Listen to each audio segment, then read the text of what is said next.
Buenas tardes. Es un gusto, como siempre, estar aquí en la mesa de estas reuniones que nos ayudan a pensar la historia desde perspectivas diferentes o por lo menos complementarias. Yo voy a pedirles un esfuerzo muy importante a Luciano y a María José para que se peleen, para que discutan, para que planteen puntos de vista. Siempre lo decimos en broma esto, pero siempre es interesante descubrir que no hay miradas unívocas y sin embargo cuando el análisis histórico pasa por los hechos es fundamental. Les pido nuevamente el tema de los celulares, por favor, que los pongamos en silencio, porque lo que uno nota estando en este lugar es que los que más se distraen son quienes están escuchando. Uno puede sobrellevarlo, pero vamos a tratar de hacerlo así. La dinámica es bastante sencilla. Las preguntas las pueden ustedes escribir en los papeles que les han entregado al ingresar y se las acercan levantando la mano. Algunos, está Ignacio, y algunas de las chicas que siempre acompañan aquí, para que nos sean remitidas las preguntas aquí, que serán contestadas posteriormente a la dinámica de la charla, que son 2 exposiciones de 20 minutos a cargo de María José y de Luciano, luego una suerte de digamos, respuesta a algún aspecto que haya quedado digamos, en discusión o en aclaración, y finalmente a partir de esa hora en la cual los disertantes nos van a ilustrar sobre este tiempo, que yo quisiera, complementando lo que dijo Eduardo Zimmerman, decir que es un tiempo que se estudia poco y se divulga menos. Sobre todo a partir del 30 ha sido muy eficaz el eslogan de la década infame, con lo cual se lo salta y se lo estudia poco, bastante más por supuesto en el mundo académico que en el mundo de la divulgación o el mundo de la discusión cotidiana. Así que vamos a entrar directamente en un periodo apasionante de la historia argentina. Algo puede ser apasionante aunque no sea bueno, o aunque uno tenga una apreciación negativa de alguno de los hechos. Así que ahora viene la primera disputa de la tarde, que es ¿quién comienza? Ustedes determinarán. Cronológicamente. El tiempo nos ayuda mucho a los historiadores para evitar discusión. Bueno, buenas tardes a todos. En primer lugar quisiera agradecerles, a Luis Alberto, que no está hoy, pero hago extensivo el agradecimiento, y también tanto a Eduardo Zimmerman como a Eduardo Lázari por esta invitación.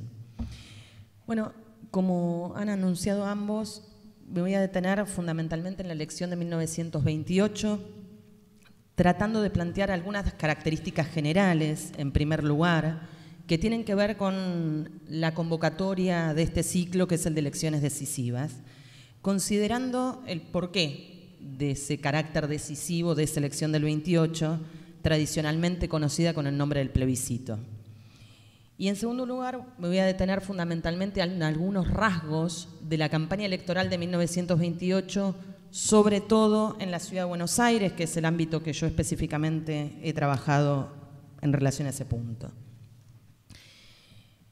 En primer lugar, ¿por qué esta es una elección decisiva? Uno podría partir del análisis de los números, de lo primero que dice una elección, considerando que sobre un padrón de 1.800.000 votantes aproximadamente, votó cerca del 80% del electorado habilitado a tal fin, que ese número es muy significativo, sobre todo por las críticas que existía acerca de la participación electoral en los años precedentes, que el radicalismo personalista que lleva la candidatura de Irigoyen a la primera magistratura del país gana en todo el territorio prácticamente, que obtiene el 61% de los votos, y que en la ciudad de Buenos Aires, por ejemplo, obtiene la mayoría en todas las secciones electorales y alcanza el 54%, 54,5% de los votos,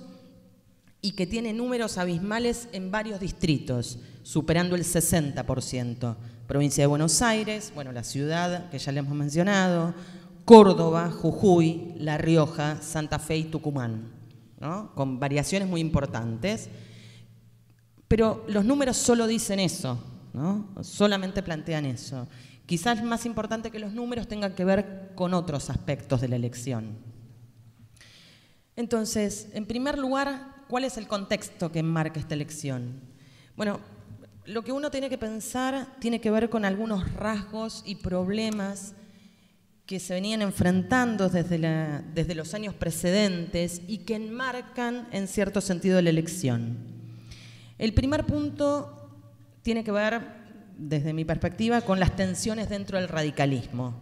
Como, bueno, ya sabemos, pero viene bien recordarlas, estas tensiones que tienen que ver en parte con su origen, pero también con los problemas enfrentados desde el momento en que el radicalismo se suma a la participación electoral y se convierte en una fuerza importante a nivel nacional, se acrecientan durante la presidencia de Alvear y llevan a la ruptura de 1924 y al primer enfrentamiento electoral directo entre el radicalismo personalista y el antipersonalista en la renovación parcial de la Cámara de Diputados en 1926.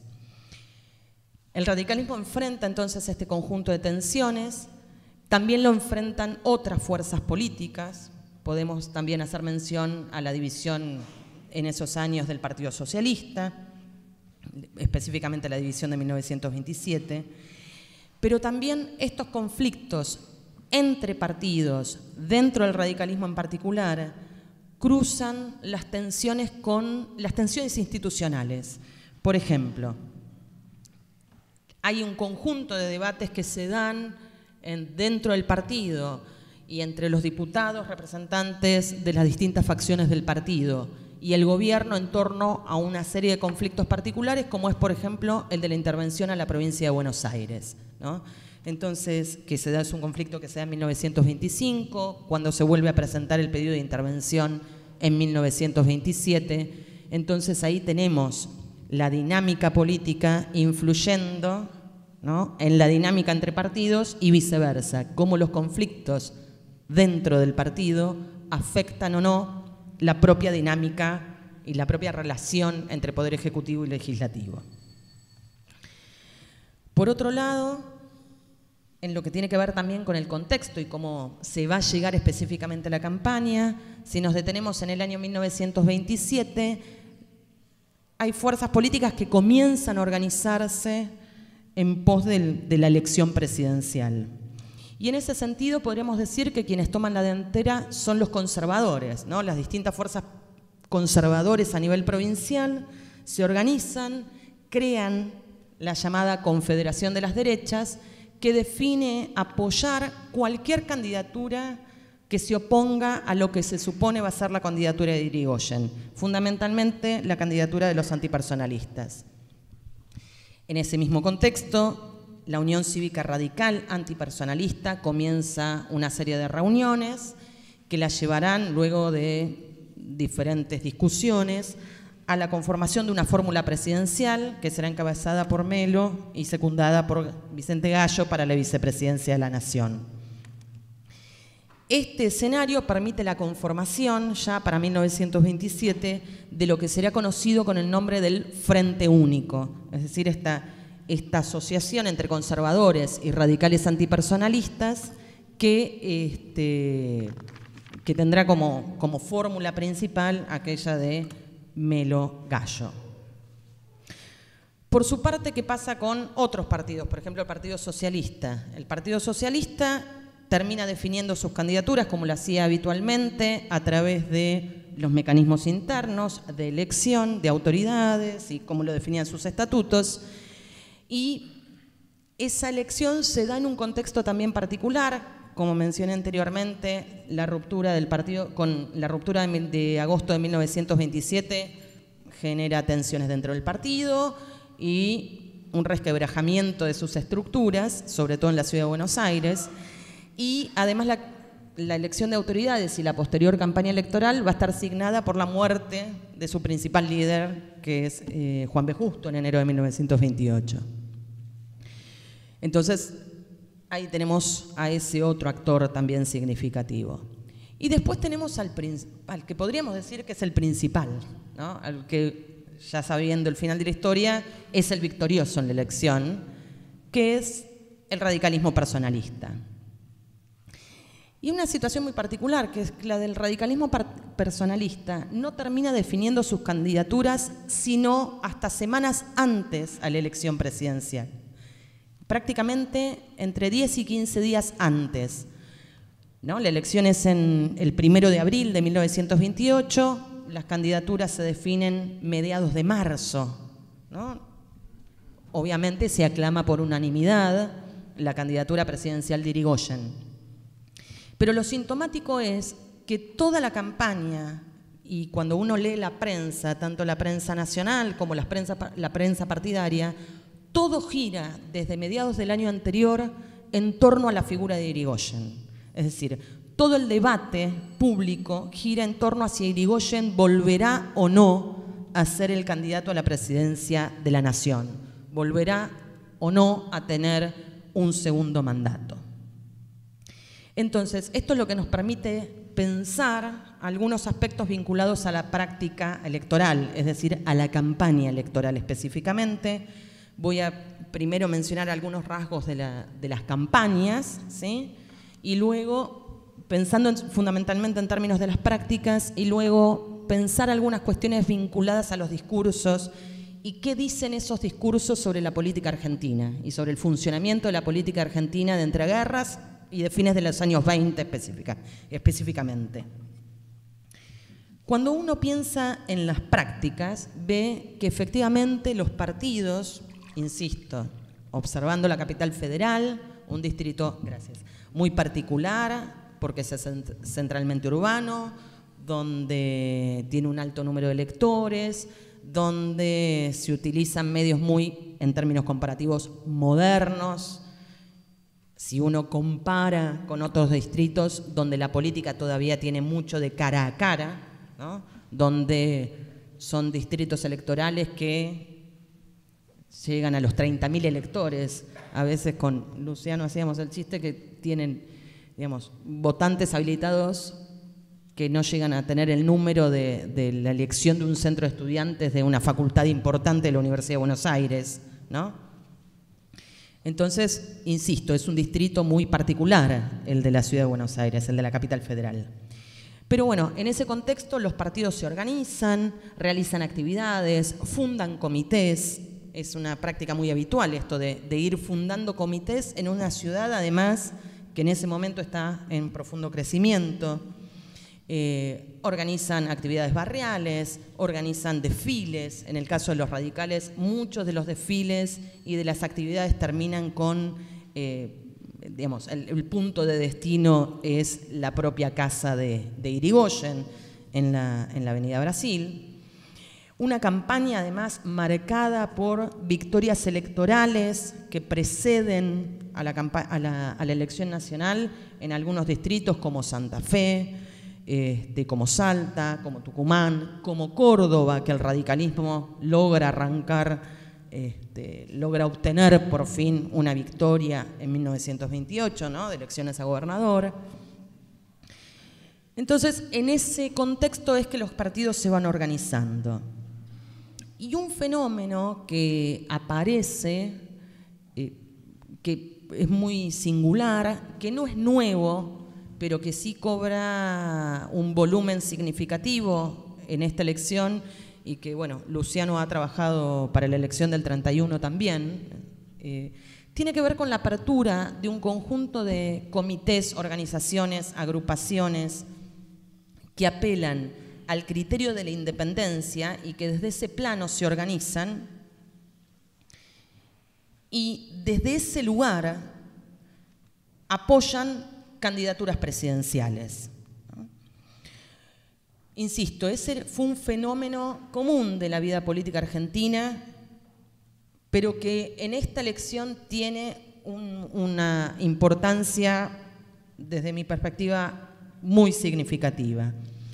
Hay de estos comités independientes, por ejemplo, hay algunos que tienen, digamos, que se organizan en función de su origen nacional, la agrupación de sirio-libaneses, pro candidatura de Hipólito Yrigoyen, otros en función de criterios intelectuales, el Comité de Artistas y Literatos o el Comité de Intelectuales Jóvenes, ¿no?, que reunía a intelectuales renombrados, algunos de ellos miembros de la revista Martín Fierro, o, por ejemplo, en función de la actividad económica, ¿no?, la Asociación Patriótica del Comercio y de la Industria, o en función de oficios, el Comité Independiente de Volante y Afines, o en función de criterios religiosos, el Comité de Jóvenes Católicos, o incluso en función de criterios de género, ¿no?, para estar a tono con los tiempos que corren, el Comité Feminista Radical, ¿sí?, que apoya, la candidatura de la Unión Cívica Radical Personalista. Pero también están los comités, en ese sentido, que se reúnen en torno a las candidaturas de Melo Gallo, ¿no?, el Comité Independiente también de la Banca, el Comercio, la Producción y el Trabajo, y otros comités llamados Comités Independientes 1 de Abril, o Comités Metropolitano de la Juventud, o Agrupación Cívica Independiente, y que muestran la existencia de una forma de hacer política que está por fuera de los partidos o incluso vinculados a ellos. Hemos encontrado, por una cuestión de economía de tiempo, lo mencionaré en todo caso después, ¿no?, pero hay un personaje que ronda en torno a estas estructuras que se llamó Asdrúbal Figuerero y que fue un organizador de estos comités que desde el lugar de la independencia apoyaron la candidatura de Melo Gallo, que antes había participado, rastreando su historia, había participado del Partido Demócrata Progresista, por ejemplo, y antes había participado de la Liga Patriótica, y uno lo encuentra en otras estructuras también a posteriori de la elección del 28, ¿no? Entonces, lo interesante y lo lindo de figuras como la de Figuerero es que existen otras formas de pensar la participación política que exceden a los partidos y que se vinculan con ellas, ¿sí? Ahora, ¿qué pasa desde el discurso con esta elección? Que es quizás uno de los rasgos más importantes, porque de las campañas electorales, de las formas que tienen que ver con las prácticas, más o menos no hay mayores variaciones. El primer punto que uno puede señalar es que toda campaña electoral supone una mirada sobre uno mismo, ¿no? Digamos, cuando los partidos brindan sus discursos, ya sea discursos de campaña, ya sea imágenes que quieren transmitir, etcétera, están hablando sobre sí mismos y los valores que representan, sobre los otros, sobre sus contrincantes y sobre aquella sociedad que dicen representar. Todo eso está en juego. Entonces, acá me voy a detener fundamentalmente en la mirada de los radicales personalistas, ¿no?, que me parece que es clave a la hora de entender cómo se piensa la política, cómo se piensa la sociedad, cómo se piensa la cultura política en este tiempo. Lo primero se vincula con algo que yo mencioné al comienzo, que es lo de la idea de plebiscito. Es decir, lo que hay es una exaltación permanente de la figura de Hipólito Yrigoyen. Y todo el debate gira en torno a eso. Yrigoyen es el apóstol que vendrá a echar a los mercaderes del templo. Yrigoyen es el verbo del radicalismo. Yrigoyen es el símbolo de la democracia y de la virtud cívica. Y en función de esto, Yrigoyen se asocia a la nación. Y la nación es, en el discurso, una nación radical.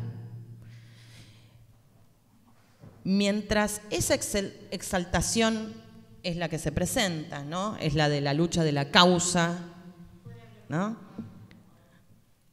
es la de la lucha de la causa,